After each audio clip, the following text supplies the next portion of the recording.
We do live in a state where it is still, legal to be fired for being gay. You can be denied housing, public accommodation for being gay. So it is a difficulty for a lot of folks.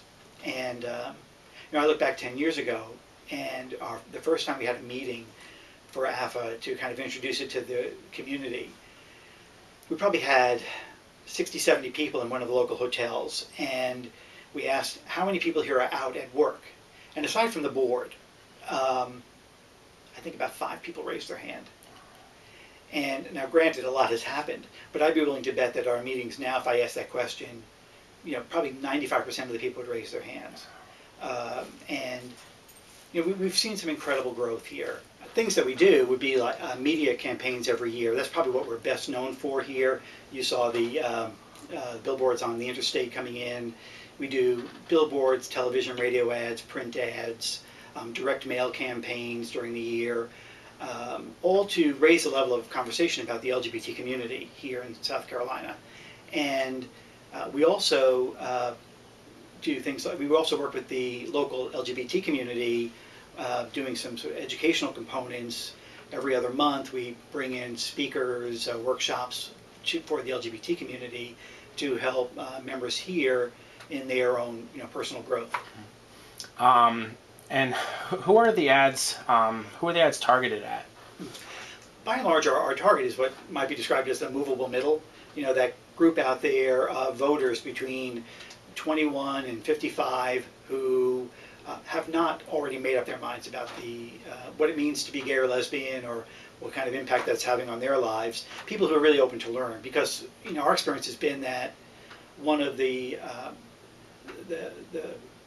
greatest weaknesses we have as a community is that people just don't know us, and so for the past 10 years, pretty much what we've done is, some people might describe it as sort of being in your face, but what we've been is present in the community, making sure that people know that their neighbors are gay, lesbian, bisexual, transgender, that the people they go to church with, other parents in the carpool line at school, people in the supermarket, that we are part and parcel of this community.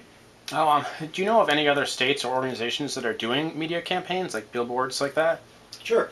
In fact, every year we've always offered our billboard or media campaigns out to other organizations, and in fact, in years past, our campaigns have been used in North Carolina, Georgia, and Tennessee was the other one. And so we do all of the mechanicals, if you would, and then if you happen to be working with a group in North Carolina or Georgia, we send you all the design pieces, and you can pay for your own space, either on air if it's going to be a commercial, or on a billboard space, and produce your own vinyl.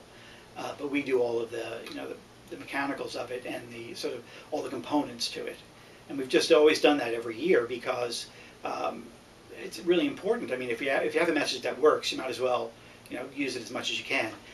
The one that I think has been used the most in a variety of states is one that we did about 7 years ago that said, "We are your neighbors and we're gay," and it pictured 6 photos across the top of local people here.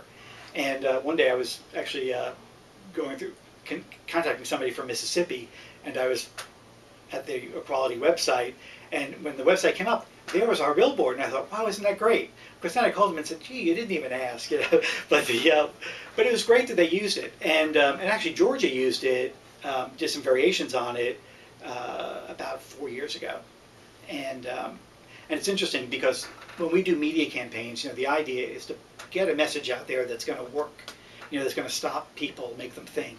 And the year we did that one, we'd actually had some difficulty with the local billboard company that didn't want to take our ads.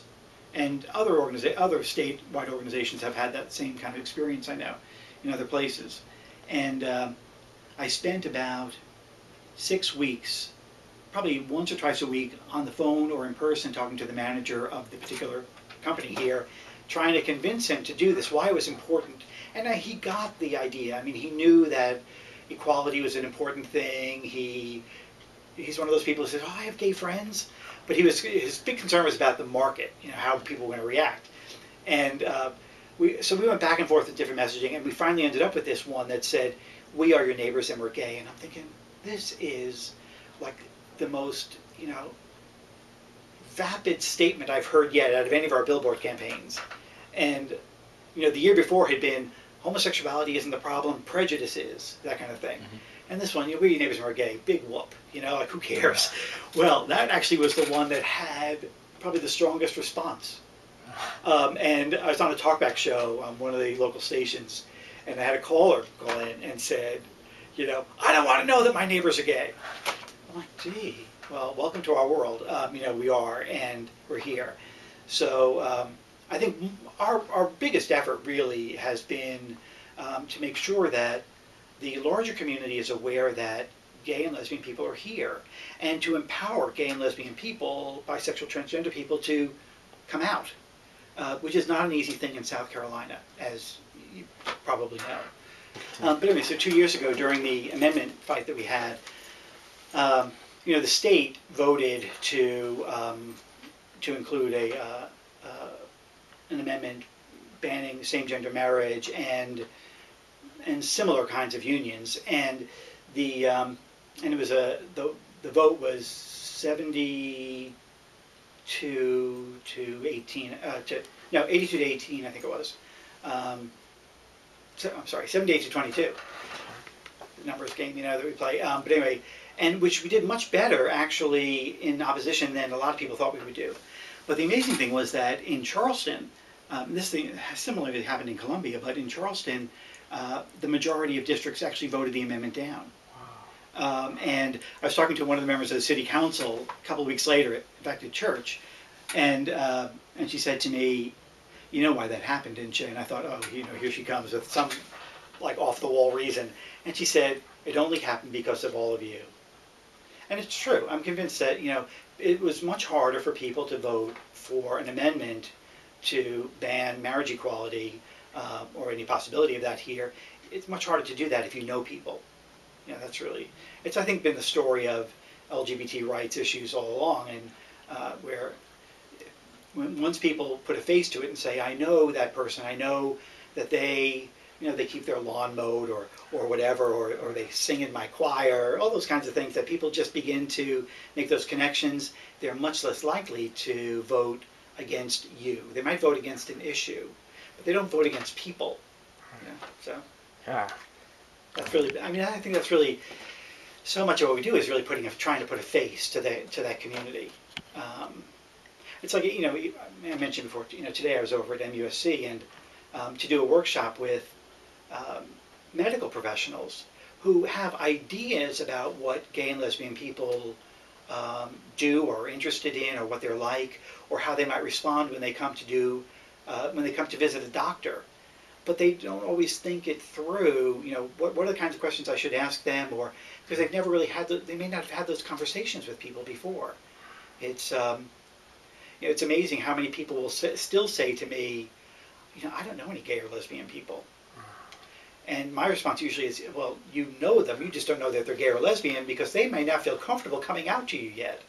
And that's always that's a real push, I think, that we always encourage members of the LGBT community, as much as you can, to take those steps out. Obviously be safe. If you think your boss is going to fire you, that person may not be the one to come out to, in the office, but as often as you can to give people that opportunity to get to know somebody who is LGBT.